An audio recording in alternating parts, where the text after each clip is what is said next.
Hey everyone, and welcome back to my channel. I'm looking a bit crazy right now because I have my eye makeup done, but I have nothing on my face, which is the main point of this whole video. I'm super excited because I'm going to be trying out the much talked about foundation on YouTube right now in the beauty community, and it is the Tarte Shape Tape foundation. So like I said, I have my eye makeup done. I did a little Valentine's Day kind of pinky eyeshadow look, so that will be up on my channel soon, and if it's already up on my channel, I will link it in the card above. But anyways, let's hop right into this video because I'm excited to try this thing out. So if you are a lover of the beauty community here on YouTube, you already know a lot about this foundation. If you have no idea what has been the little gossip here on YouTube about this foundation, you can definitely just type that into YouTube. And there are a ton of beauty gurus that have done amazing videos on the topic. It is a very just sad and just very negative topic with the shade range that Tarte selected when they launched this product, and it definitely has got negative feedback, and it's very important to talk about, and I don't think it is right, or I'm supporting the fact that they only came out with a certain amount of shades. I think everybody should be able to use this foundation and try it out as soon as it comes out. Just the fact that there wasn't a shade for a variety of skin tones, I think is just not fair. I'm not going to go into depth about it because so many beauty gurus here on YouTube that I love watching have already talked about it, and they have done a great job talking about it. So this video is going to be about the product in itself, and I got the matte one. There is also a hydrating foundation that they launched as well. Basically, my skin has been very oily and just is in general, so I really did want to test this foundation out. I'm really excited about it, but I will give my honest opinion and review and see how well it stays on my skin. And if you have oily skin, I'll let you know if this is worth the hype and worth trying it out. Without further ado, let's jump right into this foundation. Here we go. And for one side of my face, I'm going to be using a beauty blender, and the other side, I'm going to be using this IT Cosmetics brush just to see if the foundation does anything different. I have a feeling I'll probably like the beauty blender side, but I thought I would do this. This is the Heavenly Luxe IT Cosmetics brush. Another part to the experiment, I actually thought using a Tarte primer on one side might be kind of fun to see how, if there's any difference or anything like that. This is the poreless primer. Go ahead and put that on. We are all primed. This is my first time ever doing like a foundation review. I feel so fancy. So I obviously have a ton of redness and blemishes, so I'm hoping that this will cover it up. The applicator is obviously a lot like the concealer. It's a tiny bit bigger, which is obviously nice when you are putting it all over your face. So let's hope that the shade is okay, and if not, I'm just gonna blend down to my neck. Okay, it's looking a bit dark, but I think we'll be good as long as it doesn't oxidize too much. I'm already kind of noticing that it is drying down pretty quick, so you do want to make sure that you're moving quick with this product. Okay, this is definitely pretty orange, so I might need to get a different shade, but when the summertime rolls around, it'll be good. So it'll be a bit darker and more tan. My redness is still kind of peeking through. I'm gonna go over that in a second, but I'm first going to blend down my neck. So far, the beauty blender is obviously taking in a lot of the product. It's obviously taking in a lot of the product because that's what a sponge does, but in my opinion, I kind of like that. You just have to be willing to kind of give up some of your foundation into the beauty blender. So I'm surprised that it doesn't have more coverage. I don't know if it's because I'm really red today, but I feel like you still can see the redness, which I'm kind of disappointed about. A lot of people said that this was a full coverage foundation, which I mean it is, but I'm just used to a bit more full coverage. Color looks really good on camera, I think, but I don't know if I like it in person. Alright, time to blend away, and hopefully I don't get it on my sweater. I am looking tan. Kind of patting and pressing it in to see if that helps with the coverage, and then I'm gonna kind of make swirling motions after that. Definitely have a lot of redness around my nose, so it's covering it up pretty well.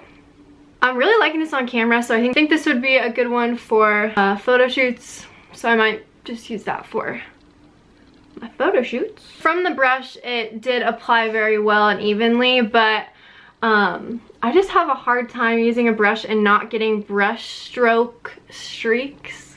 So I have a bit of streaks on my nose here.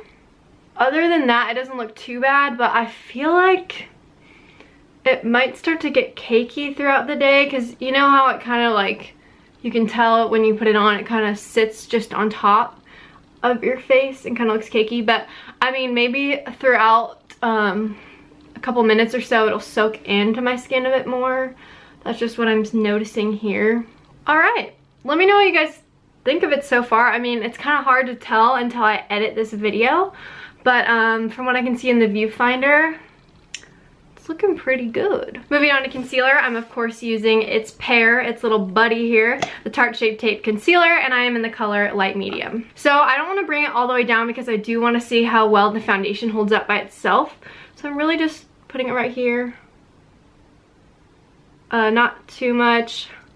Normally I would kind of like contour other places, maybe put on my chin, but I kind of just want to see how the foundation does on its own without any concealer other than under my eyes. Wow, I look crazy. So obviously I'm going to be using a beauty blender for both. I can't really use a brush that big under my eyes. So I'm going to blend this out.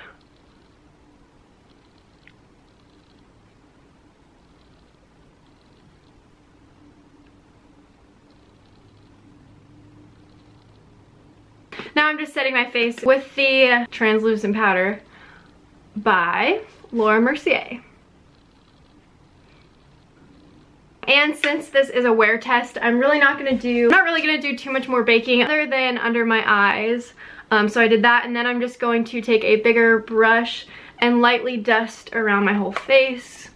Because this is just what I would do normally. I'm gonna do the rest of my makeup and I'll be back with you guys in a second. Alright, and my blush, bronzer, highlight, and all of that is done, as well as a lip color. And if you're curious to know how I got this whole entire look, I will link my Valentine's Day makeup tutorial down below. But anyways, so far I've been, liking the foundation. It doesn't look too cakey just yet. We will see how the day goes. It is about 1 o'clock right now, and I'll check back in with you guys in a few hours. And I did forget to mention that this color is the medium tan honey. So I think I'm gonna go a step lighter than this one. I mean, this is really gonna be good for me in the summer, but we'll see. I do have more of an olive skin tone, and this is a bit too on the orange side for me. Also, I did want to throw in the comparison of the wands when it's compared to the concealer, because when I was watching reviews, I kind of wanted to see it. So here is the foundation wand, and in comparison to the concealer, it's shorter. And honestly, there's not too much of a size difference. Concealer, foundation. Anyways, let's go ahead and see how this makeup wears. Hey guys, another update. I'm on my way to Josh's house, and I feel like this lighting can accurately show you that this foundation gives you, at least after wearing it for 3 hours, it's given me a healthy glow. Like, I guess, I mean, maybe you guys think it's like too much of a glow, but the fact that it's matte and a oily person is wearing it, if you are an oily skin type as well, I think throughout the day it'll give you a healthy glow, which honestly I feel like is a good thing in matte foundations. You don't want to really look matte and flat. You do want to have a healthy glow to your skin. So if you can see here, that's what I'm getting from it, which I'm really liking. I am not really liking the color though. I feel like it's just not a great match for me, but it's okay. I'm gonna get a different color once it comes out in the store. But overall, my experience so far has been really good. We'll see, but I hope you guys are liking this review so far. Alright, also did want to mention that the foundation did oxidize after I put it on, which means it did get a bit even darker after I put it on. I forgot to mention that. And also, I'm not noticing too much of a difference on either side. I put the primer on this side, so just a little heads up on what I'm noticing. Alright guys, I'm at Josh's house now, but I just wanted to end the vlog and finish this review so I can get it up for you guys as soon as possible. But basically, my conclusion of this foundation is that it's definitely matte, but the fact that I have more oily skin type, that it throughout the day will tend to look a bit glowy, but as long as you're kind of touching it up throughout the day like any normal foundation, I'm sure it's going to be fine for you. And as far as color goes, it's definitely not really my color. I'm definitely gonna go one shade lighter. Unless it was the summertime, I could probably pull it off, but you get what I'm saying. Basically, my review is I do really like it on my skin. I would give it a thumbs up, and if you want to check it out, I think it comes out in stores in Ulta, I think Sephora too, in February. I think it's February 22nd, so definitely head to your local Ulta and pick one up. I'll talk to you guys in my next video, and I'll have all of my social media links down below. Bye!